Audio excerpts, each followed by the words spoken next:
Lettre 45. La présidente de Tourvel à Madame de Volanges. Monsieur de Valmont est parti ce matin, madame. Vous m'avez paru tant désirer ce départ que j'ai cru devoir vous en instruire. Madame de Rosemonde regrette beaucoup son neveu, dont il faut convenir qu'en effet la société est agréable. Elle a passé toute la matinée à m'en parler avec la sensibilité que vous lui connaissez. Elle ne tarissait pas sur son éloge. J'ai cru lui devoir la complaisance de l'écouter sans la contredire, d'autant qu'il faut avouer qu'elle avait raison sur beaucoup de points. Je sentais, de plus, que j'avais à me reprocher d'être la cause de cette séparation, et je n'espère pas pouvoir la dédommager du plaisir dont je l'ai privée. Vous savez que j'ai naturellement peu de gaieté, et le genre de vie que nous allons mener ici n'est pas fait pour l'augmenter. Si je ne m'étais pas conduite d'après vos avis, je craindrais d'avoir agi un peu légèrement, car j'ai été vraiment peinée de la douleur de ma respectable amie. Elle m'a touchée au point que j'aurais volontiers mêlé mes larmes aux siennes. Nous vivons à présent dans l'espoir que vous accepterez l'invitation que monsieur de Valmont doit vous faire, de la part de madame de Rosemonde, de venir passer quelque temps chez elle. J'espère que vous ne doutez pas du plaisir que j'aurai à vous y voir. Et, en vérité, vous nous devez ce dédommagement. Je serai fort aise de trouver cette occasion de faire une connaissance plus prompte avec mademoiselle de Volanges, et d'être à portée de vous convaincre de plus en plus des sentiments respectueux, etc. De quelque part, ce 29 août 1700, on ne sait pas. Lettre 46. Le chevalier d'Ancenis à Cécile Volanges. Que vous est-il donc arrivé, mon adorable Cécile, qui a pu causer en vous un changement si prompt et si cruel? Que sont devenus vos serments de ne jamais changer? Hier encore vous les réitériez avec tant de plaisir. Qui peut aujourd'hui vous les faire oublier? J'ai beau m'examiner, je ne puis en trouver la cause en moi, et il m'est affreux d'avoir à la chercher en vous. Ah, sans doute vous n'êtes ni légère ni trompeuse, et même dans ce moment de désespoir, un soupçon outrageant ne flétrira point mon âme. Cependant, par quelle fatalité n'êtes-vous plus la même? Non, cruelle, vous ne l'êtes plus. La tendre Cécile, la Cécile que j'adore et dont j'ai reçu les serments, n'aurait point évité mes regards, n'aurait point contrarié le hasard heureux qui me plaçait auprès d'elle. Ou si quelque raison que je ne peux concevoir l'avait forcée à me traiter avec tant de rigueur, elle n'eût pas au moins dédaigné de m'en instruire. Ah, vous ne savez pas, vous ne saurez jamais, ma Cécile, ce que vous m'avez fait souffrir aujourd'hui, ce que je souffre encore en ce moment. Croyez-vous donc que je puisse vivre et ne plus être aimée de vous? Cependant, quand je vous ai demandé un seul mot pour dissiper mes craintes, au lieu de me répondre, vous avez feint de craindre d'être entendu. Et cet obstacle qui n'existait pas alors, vous l'avez fait naître aussitôt, par la place que vous avez choisie dans le cercle. Quand, forcé de vous quitter, je vous ai demandé l'heure à laquelle je pourrais vous revoir demain, vous avez feint de l'ignorer, et il a fallu que ce fût madame de Volanges qui m'en instruisit. Ainsi, ce moment toujours si désiré qui doit me rapprocher de vous, demain ne fera naître en moi que de l'inquiétude, et le plaisir de vous voir, jusqu'alors si cher à mon cœur, sera remplacé par la crainte de vous être importun. Déjà, je le sens, cette crainte m'arrête, et je n'ose vous parler de mon amour. Ce « je vous aime » que j'aimais tant à répéter quand je pouvais l'entendre à mon tour, ce mot si doux qui suffisait à ma félicité ne m'offre plus, et vous êtes changé, que l'image d'un désespoir éternel. Je ne puis croire pourtant que ce talisman de l'amour ait perdu toute sa puissance, et j'essaie de m'en servir encore. Note de bas de page. Ceux qui n'ont pas eu l'occasion de sentir quelquefois le prix d'un mot, d'une expression consacrée par l'amour, ne trouveront aucun sens dans cette phrase. Oui, ma Cécile, je vous aime. Répétez donc avec moi cette expression de mon bonheur. Songez que vous m'avez accoutumé à l'entendre, et que m'en priver, c'est me condamner à un tourment qui, de même que mon amour, ne finira qu'avec ma vie. De quelque part, ce 29 août 1700 des patates. Lettre 47. Le vicomte de Valmont à la marquise de Merteuil. Je ne vous verrai pas encore aujourd'hui, ma belle amie, et voici mes raisons que je vous prie de recevoir avec indulgence. Au lieu de revenir hier directement, je me suis arrêtée chez la comtesse de quelque chose, dont le château se trouvait presque sur ma route et à qui j'ai demandé à dîner. Je ne suis arrivée à Paris que vers les 7 heures, et je suis descendue à l'opéra où j'espérais que vous pouviez être. L'opéra fini, j'ai été revoir mes amis du foyer. J'y ai retrouvé mon ancienne Émilie, entourée d'une cour nombreuse, tant en femmes qu'en hommes, à qui elle donnait le soir même à souper à peu. Je ne fis pas plutôt entrer dans ce cercle que je fus priée de souper par acclamation. Je le fus aussi par une petite figure grosse et courte qui me baragouina une invitation en français de Hollande, et que je reconnus pour le véritable héros de la fête. J'acceptai. J'appris dans ma route que la maison où nous allions était le prix convenu des bontés d'Émilie pour cette figure grotesque, et que ce souper était un véritable repas de noces. Le petit homme ne se possédait pas de joie, dans l'attente du bonheur dont il allait jouir. Il m'en parut si satisfait qu'il me donna envie de le troubler, ce que je fis, en effet.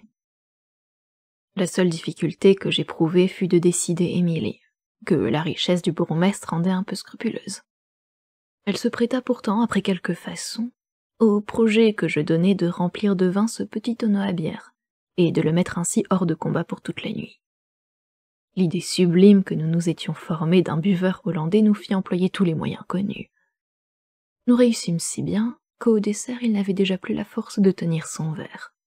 Mais la secourable Émilie et moi l'entonnions à qui mieux. Enfin, il tomba sous la table, dans une ivresse telle qu'elle doit au moins durer 8 jours.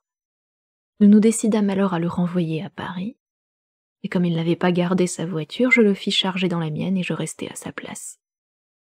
Je reçus ensuite les compliments de l'Assemblée, qui se retira bientôt après, et me laissa maître du champ de bataille. Cette gaieté, et peut-être ma longue retraite, m'ont fait trouver Émilie si désirable que je lui ai promis de rester avec elle jusqu'à la résurrection du Hollandais. Cette complaisance de ma part est le prix de celle qu'elle vient d'avoir, de me servir de pupitre pour écrire à ma belle dévote, à qui j'ai trouvé plaisant d'envoyer une lettre écrite du lit et presque d'entre les bras d'une fille, interrompue même pour une infidélité complète et dans laquelle je lui rends un compte exact de ma situation et de ma conduite. Émilie, qui a lu l'épître, en a ri comme une folle, et j'espère que vous en rirez aussi. Comme il faut que ma lettre soit timbrée de Paris, je vous l'envoie. Je la laisse ouverte. Vous voudrez bien la lire, la cacheter et la faire mettre à la poste. Surtout, n'allez pas vous servir de votre cachet, ni même d'aucun emblème amoureux, une tête seulement. Adieu, ma belle amie. PS, je rouvre ma lettre. J'ai décidé Émilie à aller aux Italiens. Je profiterai de ce temps pour aller vous voir. Je serai chez vous à 6 heures au plus tard, et si cela vous convient, nous irons ensemble sur les 7 heures chez madame de Volanges. Il sera décent que je ne diffère pas l'invitation que j'ai à lui faire de la part de madame de Rosemonde. De plus, je serai bien aise de voir la petite Volanges. Adieu, la très belle dame. Je veux avoir tant de plaisir à vous embrasser que le chevalier puisse en être jaloux. De ce 30 août 1700 et des patates.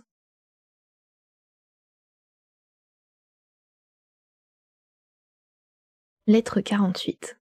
Le vicomte de Valmont à la présidente de Tourvel. Timbré de Paris. C'est après une nuit orageuse, et pendant laquelle je n'ai pas fermé l'œil, c'est après avoir été sans cesse ou dans l'agitation d'une ardeur dévorante, ou dans l'entier anéantissement de toutes les facultés de mon âme, que je viens chercher auprès de vous, madame, un calme dont j'ai besoin, et dont pourtant je n'espère pas jouir encore. En effet, la situation où je suis en vous écrivant me fait connaître plus que jamais la puissance irrésistible de l'amour. J'ai peine à conserver assez d'empire sur moi pour mettre quelque ordre dans mes idées. Et déjà, je prévois que je ne finirai pas cette lettre sans être obligé de l'interrompre. Quoi? Ne puis-je donc espérer que vous partagerez quelques jours le trouble que j'éprouve en ce moment? J'ose croire cependant que, si vous le connaissiez bien, vous n'y seriez pas entièrement insensible. Croyez-moi, madame, la froide tranquillité, le sommeil de l'âme, image de la mort, ne mènent point au bonheur. Les passions actives peuvent seules y conduire, et malgré les tourments que vous me faites éprouver, je crois pouvoir assurer sans crainte que dans ce moment, je suis plus heureux que vous. En vain m'accablez-vous de vos rigueurs désolantes. Elles ne m'empêchent point de m'abandonner entièrement à l'amour et d'oublier, dans le délire qu'il me cause, le désespoir auquel vous me livrez. C'est ainsi que je veux me venger de l'exil auquel vous me condamnez. Jamais je n'eus tant de plaisir en vous écrivant. Jamais je ne ressentis dans cette occupation une émotion si douce et cependant si vive. Tout semble augmenter mes transports. L'air que je respire est plein de volupté. La table même sur laquelle je vous écris, consacrée pour la première fois à cet usage, devient pour moi l'autel sacré de l'amour. Combien elle va s'embellir à mes yeux. J'aurai tracé sur elle le serment de vous aimer toujours. Pardonnez, je vous en supplie, au désordre de mes sens. Je devrais peut-être m'abandonner moi à des transports que vous ne partagez pas. Il faut vous quitter un moment pour dissiper une ivresse qui s'augmente à chaque instant, et qui devient plus forte que moi. Je reviens à vous, madame, et sans doute j'y reviens toujours avec le même empressement. Cependant le sentiment du bonheur a fui loin de moi. Il a fait place à celui des privations cruelles.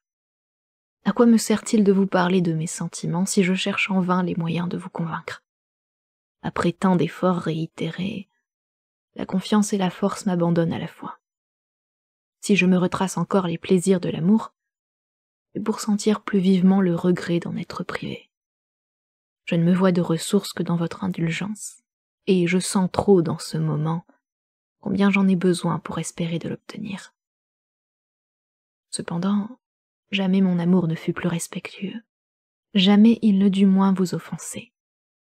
Il est tel, j'ose le dire, que la vertu la plus sévère ne devrait pas le craindre. Mais je crains moi-même de vous entretenir plus longtemps de la peine que j'éprouve. Assurez que l'objet qui la cause ne la partage pas. Il ne faut pas au moins abuser de ses bontés. Et ce serait le faire que d'employer plus de temps à vous retracer cette douloureuse image. Je ne prends plus que celui de vous supplier de me répondre, et de ne jamais douter de la vérité de mes sentiments. Écrite de datée de Paris, ce 30 août 1700 et de peut-être.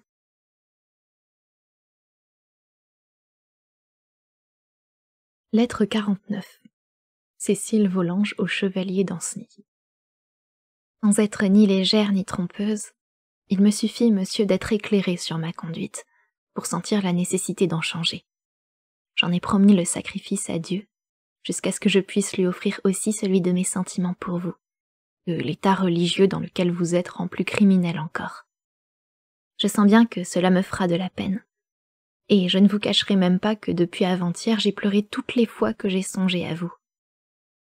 Mais j'espère que Dieu me fera la grâce de me donner la force nécessaire pour vous oublier, comme je la lui demande soir et matin. J'attends même de votre amitié et de votre honnêteté que vous ne chercherez pas à me troubler dans la bonne résolution qu'on m'a inspirée, et dans laquelle je tâche de me maintenir. En conséquence, je vous demande d'avoir la complaisance de ne plus m'écrire, d'autant que je vous préviens que je ne vous répondrai plus, et que vous me forceriez d'avertir maman de tout ce qui se passe, qui me priverait tout à fait du plaisir de vous voir. Je n'en conserverai pas moins pour vous tout l'attachement qu'on puisse avoir sans qu'il y ait du mal. Et c'est bien de toute mon âme que je vous souhaite toutes sortes de bonheur. Je sens bien que vous allez ne plus m'aimer autant, et que, peut-être, vous en aimerez bientôt une autre mieux que moi. Mais ce sera une pénitence de plus, de la faute que j'ai commise en vous donnant mon cœur, que je ne devais donner qu'à Dieu et à mon mari quand j'en aurai un.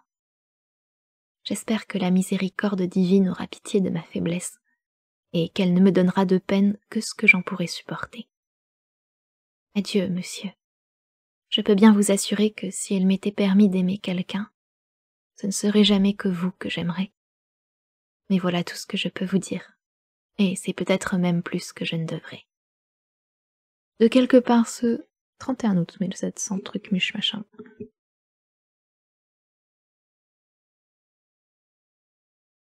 Lettre 50.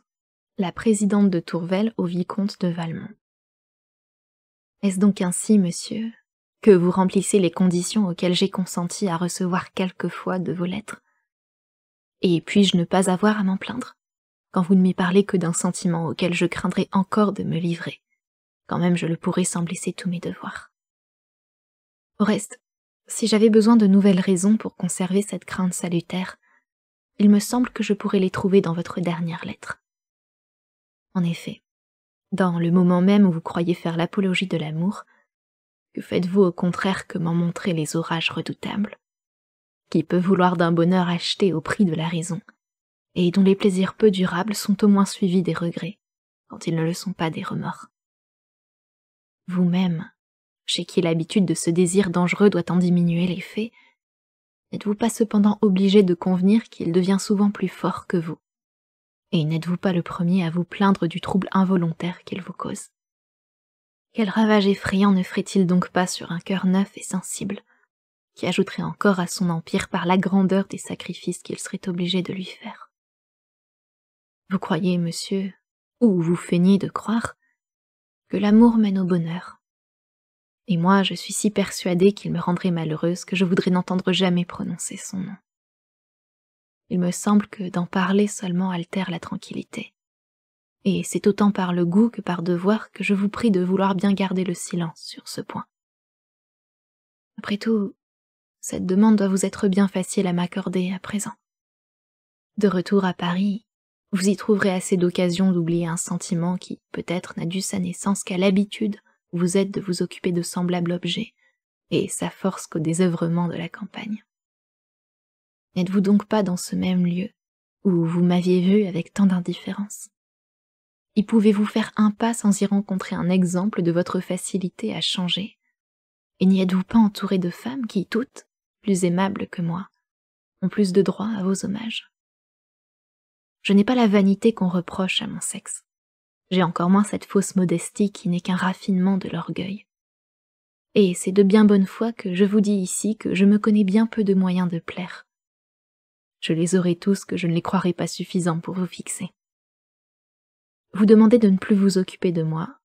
Ce n'est donc que vous prier de faire aujourd'hui ce que déjà vous aviez fait, et ce qu'à coup sûr vous feriez encore dans peu de temps, quand même je vous demanderai le contraire.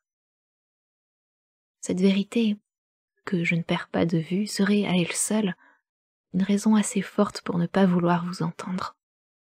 J'en ai mille autres encore, mais sans entrer dans cette longue discussion, je m'en tiens à vous prier, comme je l'ai déjà fait, de ne plus m'entretenir d'un sentiment que je ne dois pas écouter, et auquel je dois encore moins répondre.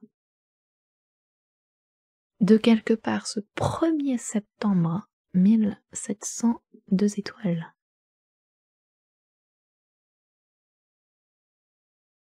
Seconde partie.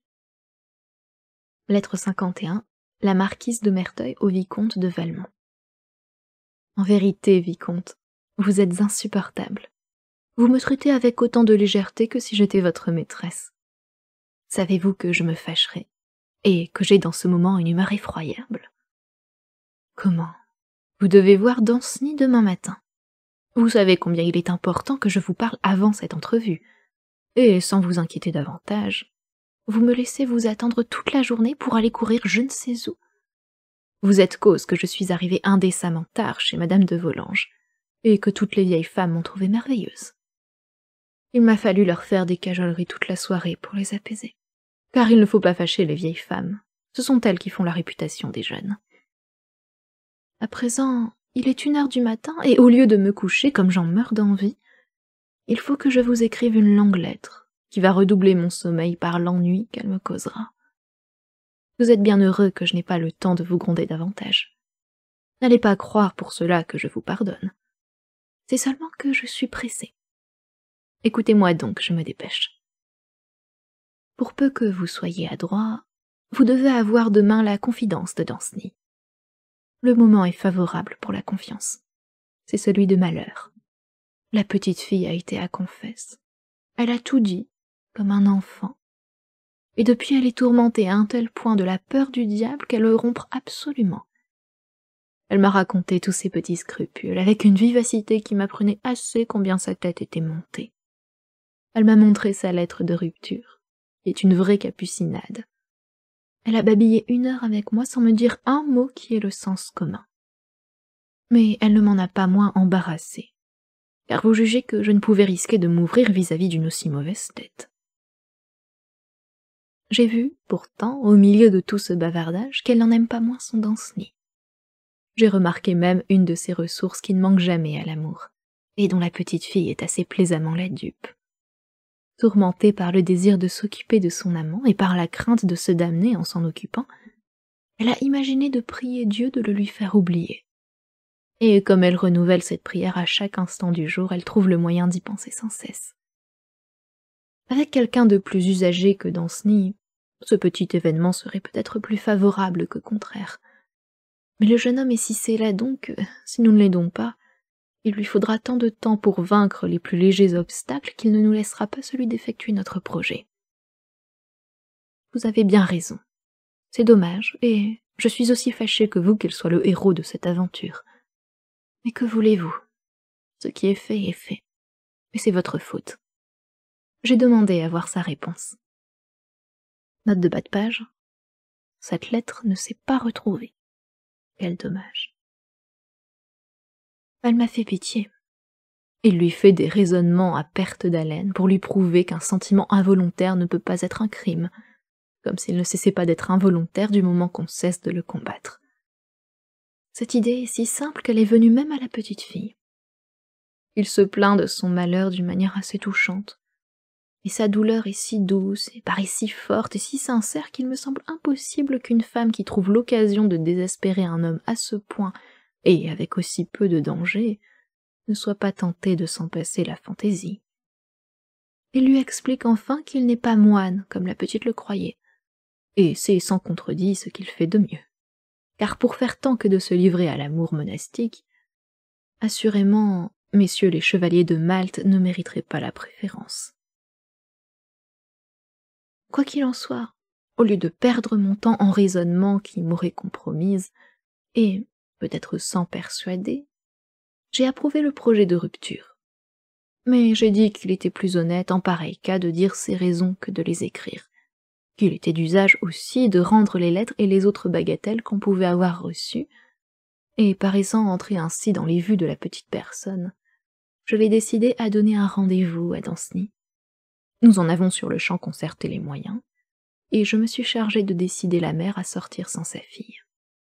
C'est demain après-midi que sera cet instant décisif. Danceny en est déjà instruit, mais, pour Dieu, si vous en trouvez l'occasion, décidez donc ce beau berger à être moins langoureux, et apprenez-lui, puisqu'il faut lui tout dire, que la vraie façon de vaincre les scrupules est de ne laisser rien à perdre à ceux qui en ont. Au reste, pour que cette ridicule scène ne se renouvelât pas, je n'ai pas manqué d'élever quelques doutes dans l'esprit de la petite fille sur la discrétion des confesseurs. Et je vous assure qu'elle paie à présent la peur qu'elle m'a faite par celle qu'elle a que le sien aille tout dire à sa mère. J'espère qu'après que j'en aurai causé encore une fois ou deux avec elle, elle n'ira plus raconter ainsi ses sottises au premier venu. Note de bas de page. Le lecteur a dû deviner depuis longtemps, par les mœurs de Madame de Merteuil, combien peu elle respectait la religion. On aurait supprimé tout cet alinéa, mais on a cru qu'en montrant les effets, on ne devait pas négliger d'en faire connaître les causes. Adieu, vicomte. Emparez-vous de Danceny et conduisez-le. Il serait honteux que nous ne fissions pas ce que nous voulons de deux enfants.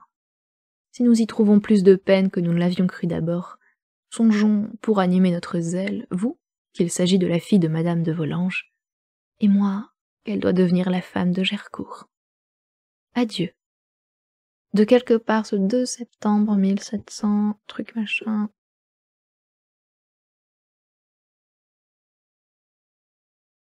Lettre 52. Le vicomte de Valmont à la présidente de Tourvel. Vous me défendez, madame, de vous parler de mon amour, mais où trouver le courage nécessaire pour vous obéir? Uniquement occupé d'un sentiment qui devrait être si doux et vous rendez si cruel, languissant dans l'exil où vous m'avez condamné, ne vivant que de privations et de regrets, en proie à des tourments d'autant plus douloureux qu'ils me rappellent sans cesse votre indifférence. Me faudra-t-il encore perdre la seule consolation qui me reste? Et puis-je en avoir d'autres que de vous ouvrir quelquefois une âme que vous remplissez de trouble et d'amertume? Détournerez-vous vos regards pour ne pas voir les pleurs que vous faites répandre? Refuserez-vous jusqu'à l'hommage des sacrifices que vous exigez? Ne serait-il donc pas plus digne de vous, de votre âme honnête et douce, de plaindre un malheureux qui ne l'est que par vous, que de vouloir encore aggraver ses peines par une défense à la fois injuste et rigoureuse? Vous feignez de craindre l'amour, et vous ne voulez pas voir que vous seul causez les maux que vous lui reprochez. Ah, sans doute ce sentiment est pénible, quand l'objet qui l'inspire ne le partage point.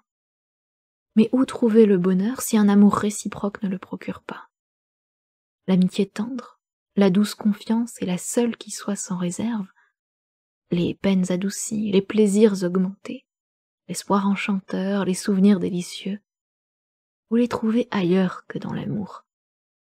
Vous le calomniez, vous qui, pour jouir de tous les biens qu'il vous offre, n'avez qu'à ne plus vous y refuser. Et moi j'oublie les peines que j'éprouve, pour m'occuper à le défendre. Vous me forcez aussi à me défendre moi-même, car tandis que je consacre ma vie à vous adorer, vous passez la vôtre à me chercher des torts.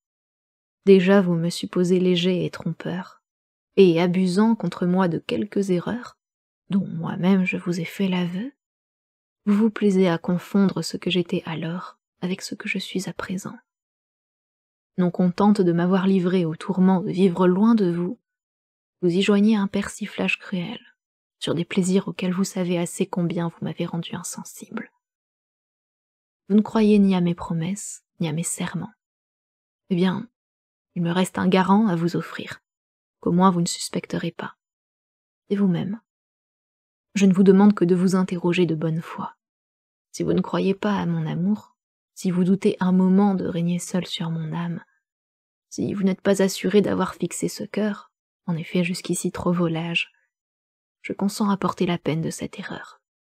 J'en gémirai, mais n'en appellerai point.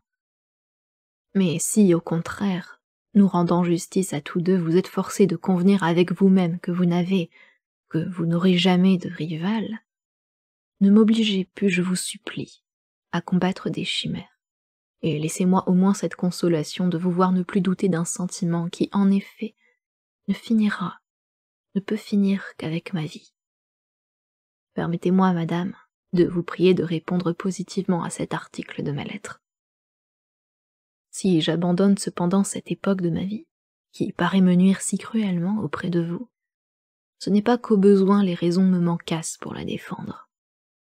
Qu'ai-je fait, après tout, que ne pas résister au tourbillon dans lequel j'avais été jetée? Entrer dans le monde jeune et sans expérience, passer, pour ainsi dire, de main en main par une foule de femmes, qui toutes se hâtent de prévenir par leur facilité une réflexion qu'elles semblent devoir leur être défavorable, était-ce donc à moi de donner l'exemple d'une résistance qu'on ne m'opposait point? Ou devais-je me punir d'un moment d'erreur, et que souvent on avait provoqué par une constance à coup sûr inutile, et dans laquelle on n'aurait vu qu'un ridicule? Et quel autre moyen qu'une prompte rupture peut justifier d'un choix honteux? Mais je puis le dire, cette ivresse des sens, peut-être même ce délire de la vanité, n'a point passé jusqu'à mon cœur. Né pour l'amour, l'intrigue pouvait le distraire et ne suffisait pas pour l'occuper. Entouré d'objets séduisants mais méprisables, aucun n'allait jusqu'à mon âme. On m'offrait des plaisirs, je cherchais des vertus, et moi-même enfin je me crus inconstant parce que j'étais délicat et sensible. C'est en vous voyant que je me suis éclairé. Bientôt j'ai reconnu que le charme de l'amour tenait aux qualités de l'âme, qu'elle seule pouvait en causer l'excès et le justifier. Je sentis enfin qu'il m'était également impossible de ne pas vous aimer, et d'en aimer une autre que vous. Voilà, madame, quel est ce cœur auquel vous craignez de vous livrer, et sur le sort de qui vous avez à prononcer. Mais quel que soit le destin que vous lui réservez, vous ne changerez rien aux sentiments qui l'attachent à vous. Ils sont inaltérables, comme les vertus qui les ont fait naître. De quelque part, le 3 septembre 1700, et des patates.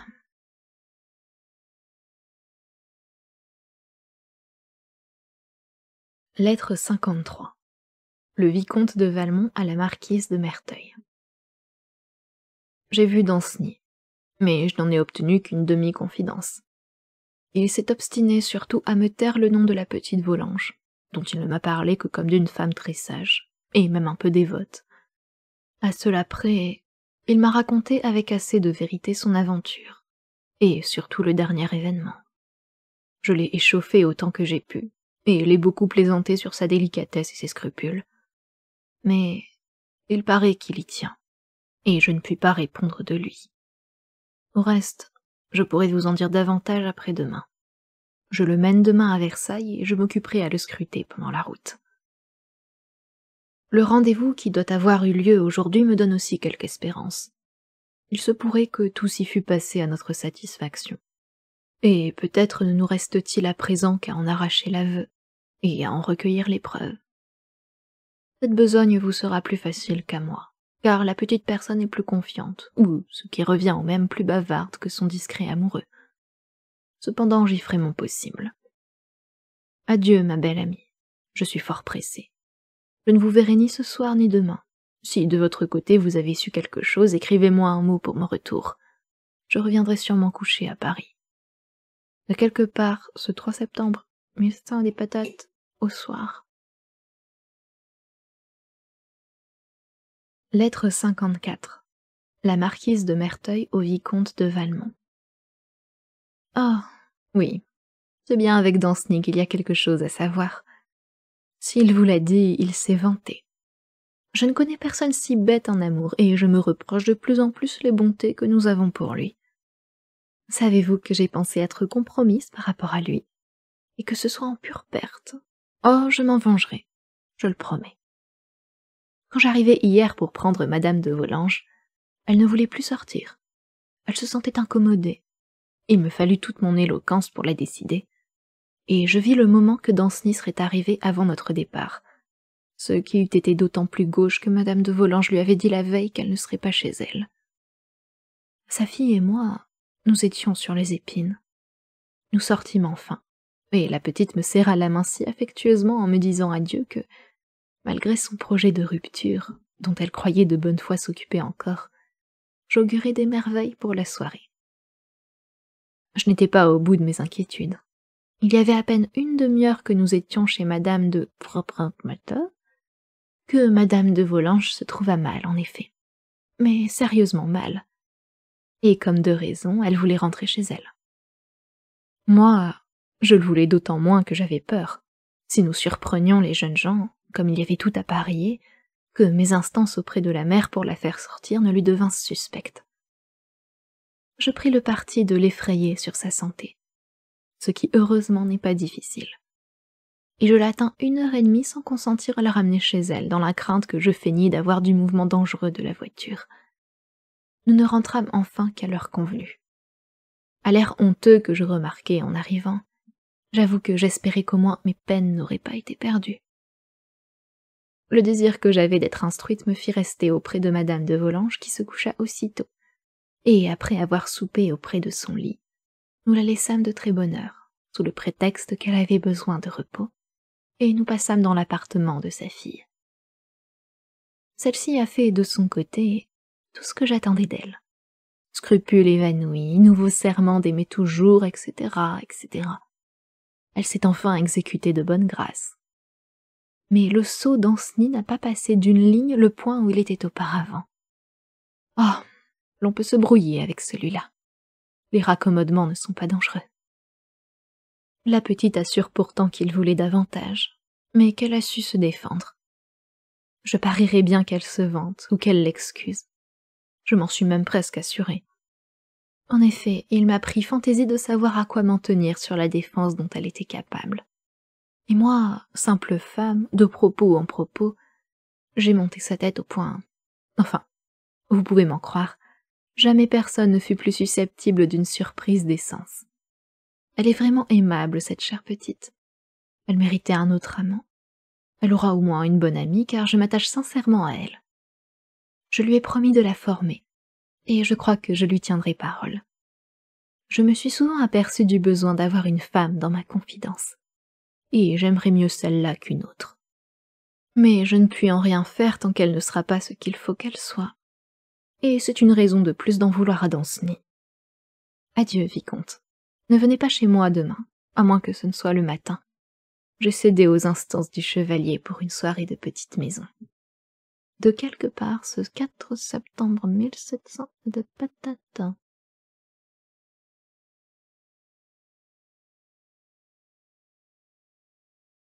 Lettre 55. Cécile Volanges à Sophie Carnet. Tu avais raison, ma chère Sophie. Tes prophéties réussissent mieux que tes conseils.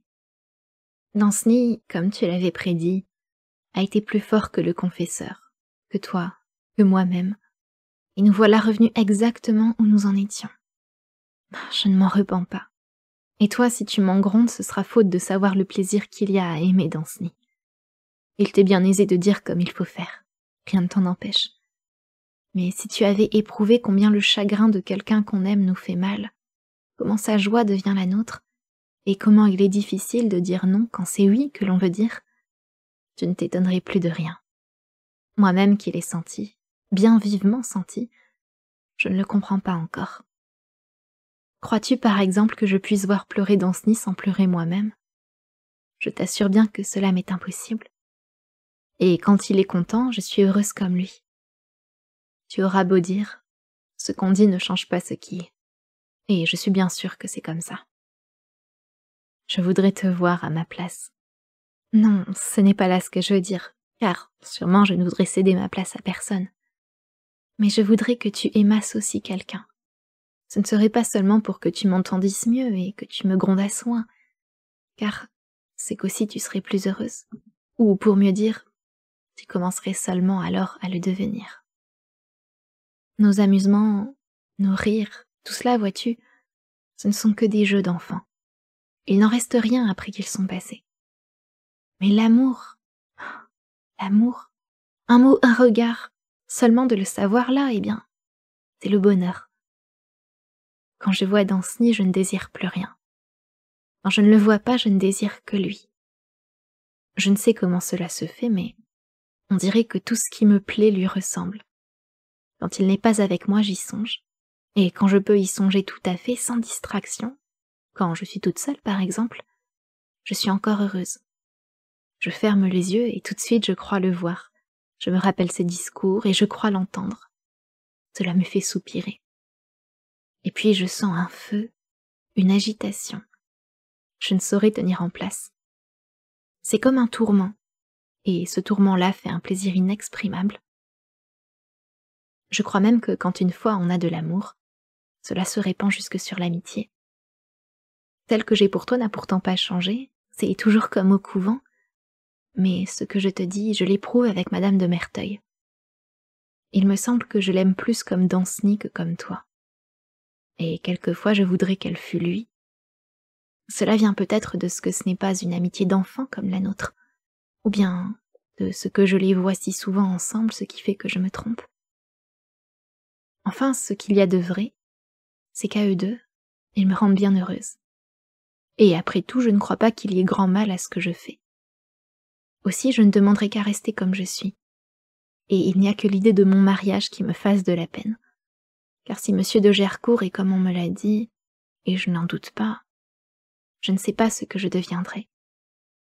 Adieu, ma Sophie. Je t'aime toujours bien tendrement. De quelque part, ce 4 septembre 1700 des patates.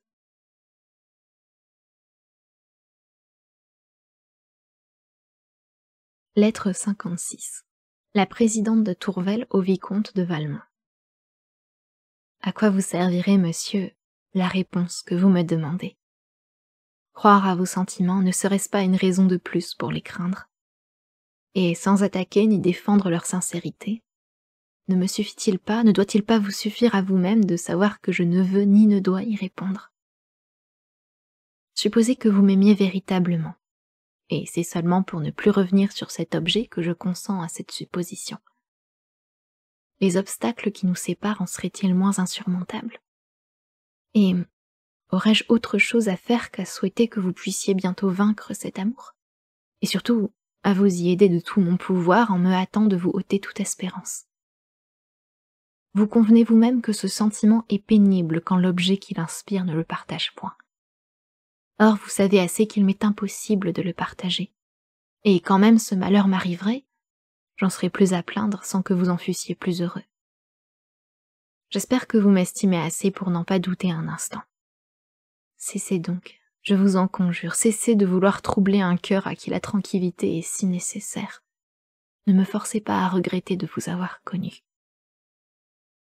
Chérie et estimée d'un mari que j'aime et respecte, mes devoirs et mes plaisirs se rassemblent dans le même objet. Je suis heureuse, je dois l'être.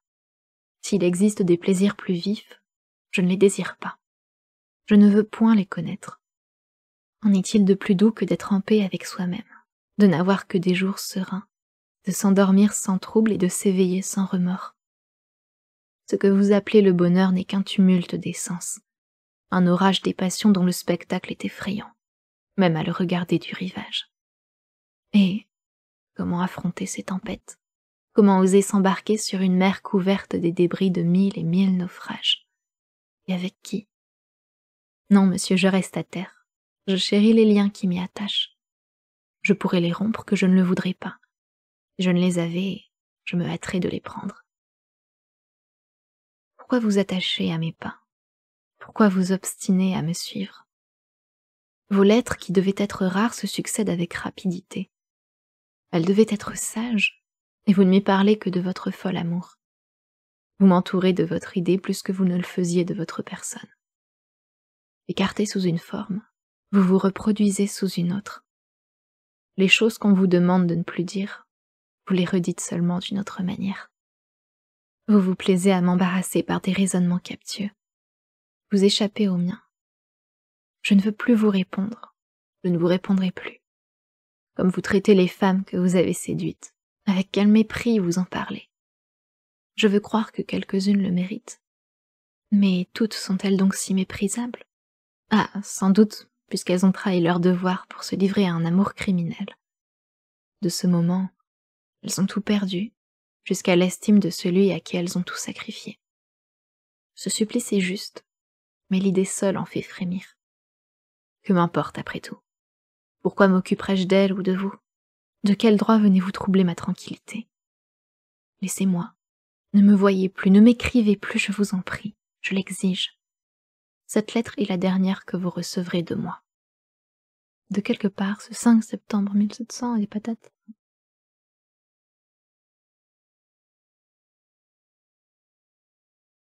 Lettre 57.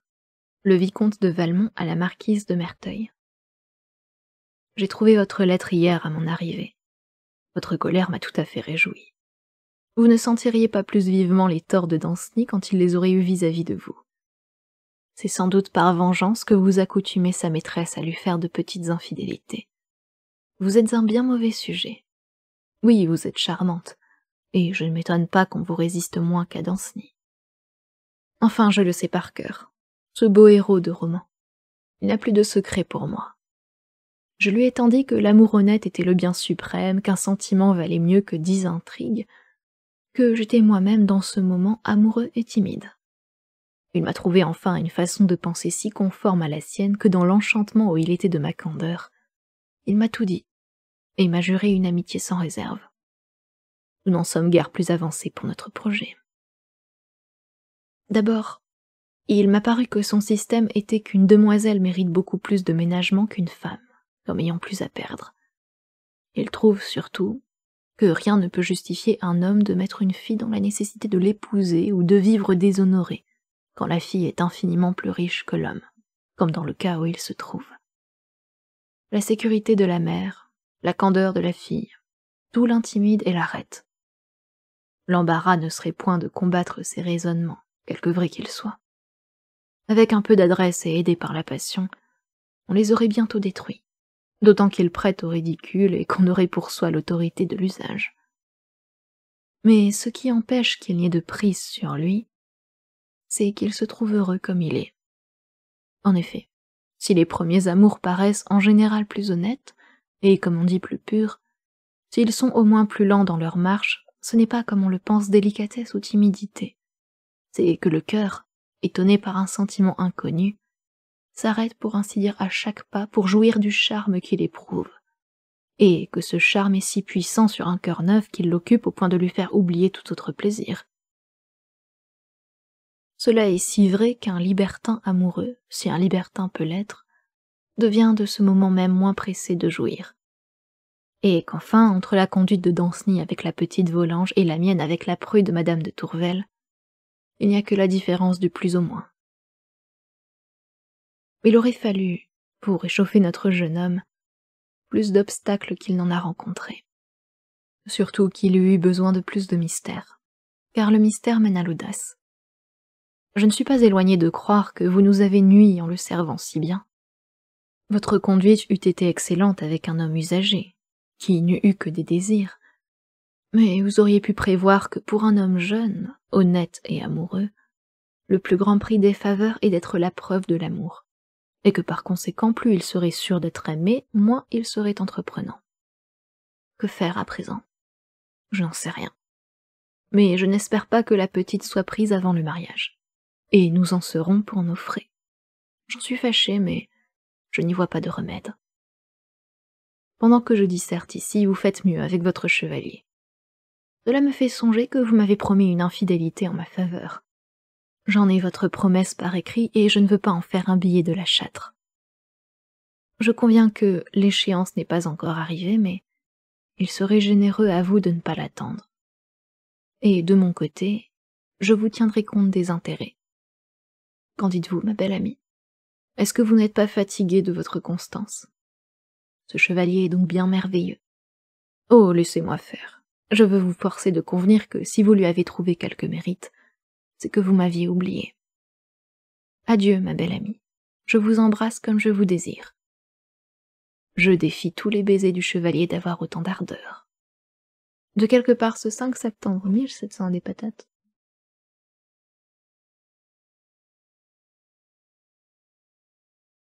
Lettre 58.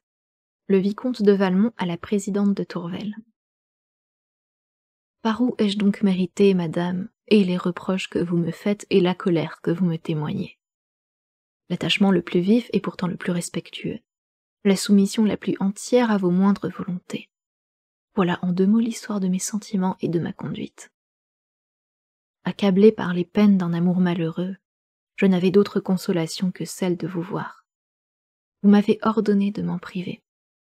J'ai obéi sans me permettre un murmure.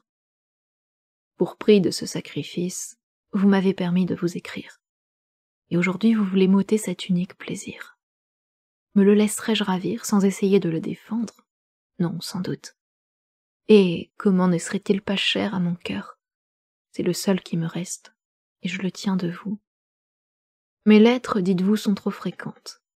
Songez donc, je vous prie, que depuis 10 jours que dure mon exil, je n'ai passé aucun moment sans m'occuper de vous, et que cependant vous n'avez reçu que 2 lettres de moi.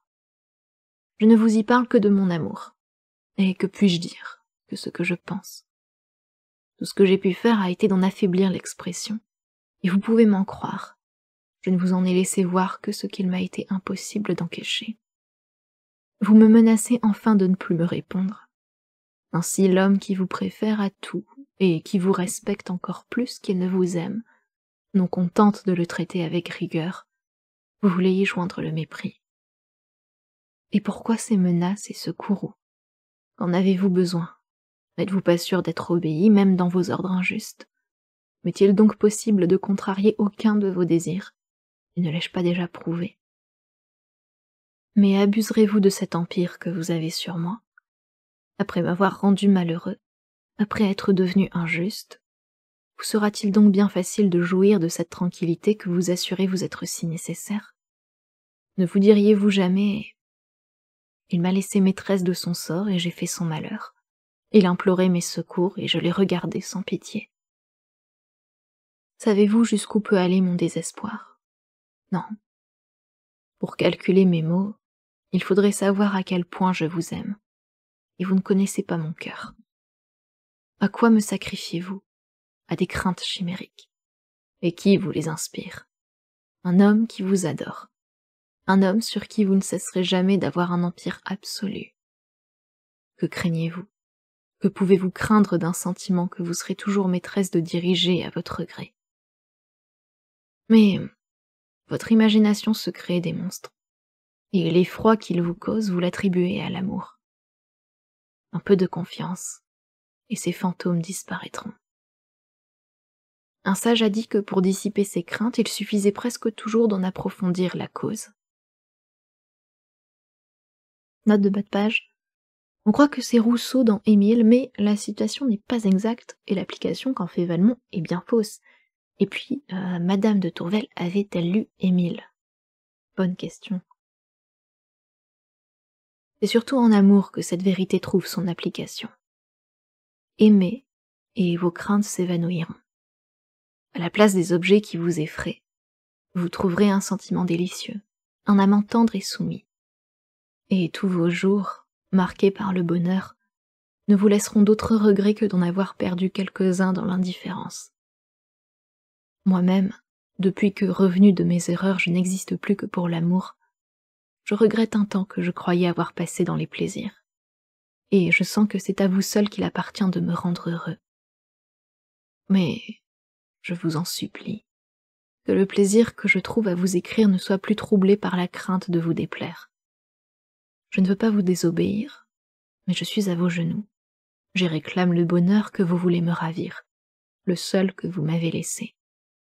Je vous crie, écoutez mes prières, et voyez mes larmes. Ah, madame, me refuserez-vous? De quelque part ce 7 septembre 1700 et des patates.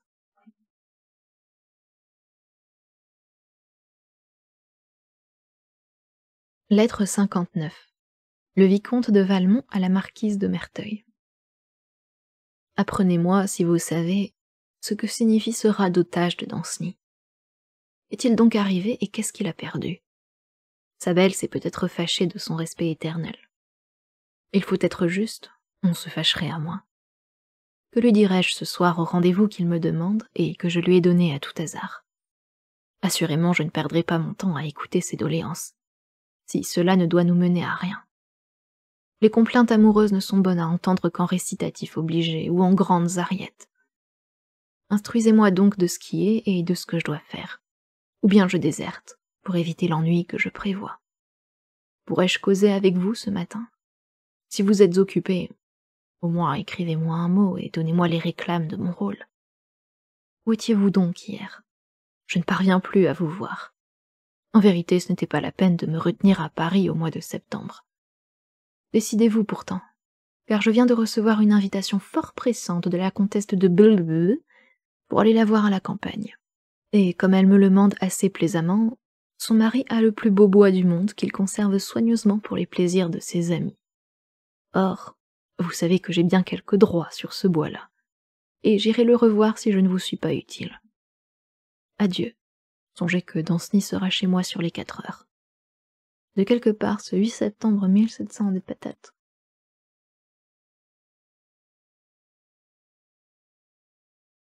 Lettre 60. Le chevalier Danceny au vicomte de Valmont, incluse dans la précédente. Ah, monsieur, je suis désespérée, j'ai tout perdu. Je n'ose confier au papier le secret de mes peines, mais j'ai besoin de les répandre dans le sein d'un ami fidèle et sûr. À quelle heure pourrais-je vous voir et aller chercher auprès de vous des consolations et des conseils? J'étais si heureux le jour où je vous ouvris mon âme. À présent, quelle différence? Tout est changé pour moi. Ce que je souffre pour mon compte n'est encore que la moindre partie de mes tourments. Mon inquiétude sur un objet bien plus cher. Voilà ce que je ne puis supporter. Plus heureux que moi, vous pourrez l'avoir. Et j'attends de votre amitié que vous ne me refuserez pas cette démarche. Mais il faut que je vous parle, que je vous instruise. Vous me plaindrez, vous me secourrez. Je n'ai d'espoir qu'en vous. Vous êtes sensible, vous connaissez l'amour et vous êtes le seul à qui je puisse me confier. Ne me refusez pas vos secours. Adieu, monsieur. Le seul soulagement que j'éprouve dans ma douleur est de songer qu'il me reste un ami tel que vous. Faites-moi savoir, je vous prie, à quelle heure je pourrai vous trouver. Si ce n'est pas ce matin, je désirerais que ce fût de bonne heure dans l'après-midi. De quelque part, ce 8 septembre 1700 et des patates.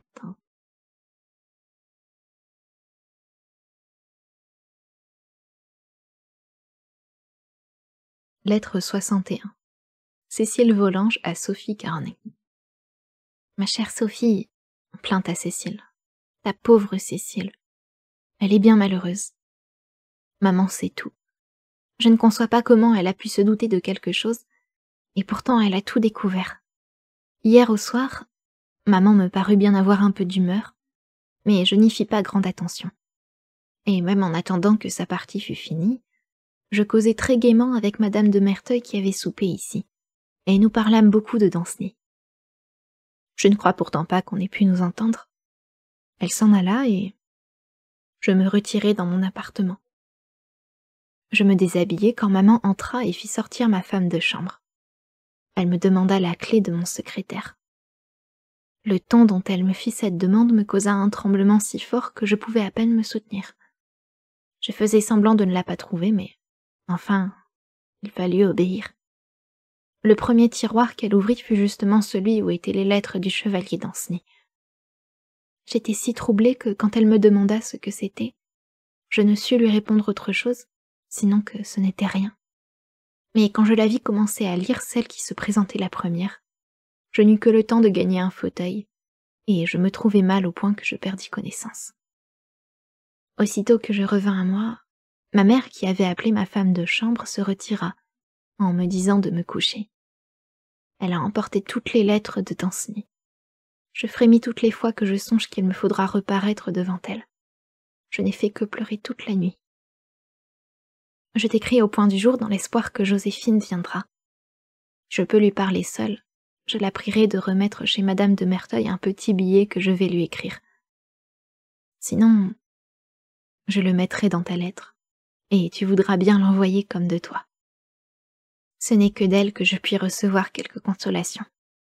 Au moins nous parlerons de lui, car je n'espère plus le voir. Je suis bien malheureuse. Elle aura peut-être la bonté de se charger d'une lettre pour Danceny. Je n'ose pas me confier à Joséphine pour cet objet, et encore moins à ma femme de chambre. Car c'est peut-être elle qui aura dit à ma mère que j'avais des lettres dans mon secrétaire. Je ne t'écrirai pas plus longuement parce que je veux avoir le temps d'écrire à madame de Merteuil et aussi à Danceny pour avoir ma lettre toute prête si elle veut bien s'en charger. Après cela, je me recoucherai pour qu'on me trouve au lit quand on entrera dans ma chambre. Je dirai que je suis malade pour me dispenser de passer chez maman. Je ne mentirai pas beaucoup. Sûrement je souffre plus que si j'avais la fièvre. Les yeux me brûlent à force d'avoir pleuré. Et j'ai un poids sur l'estomac qui m'empêche de respirer.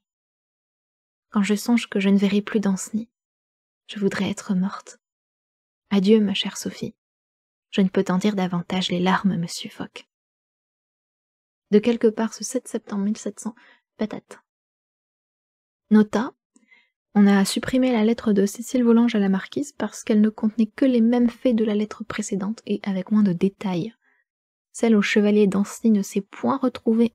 On en verra la raison dans la lettre 63 de madame de Merteuil au vicomte.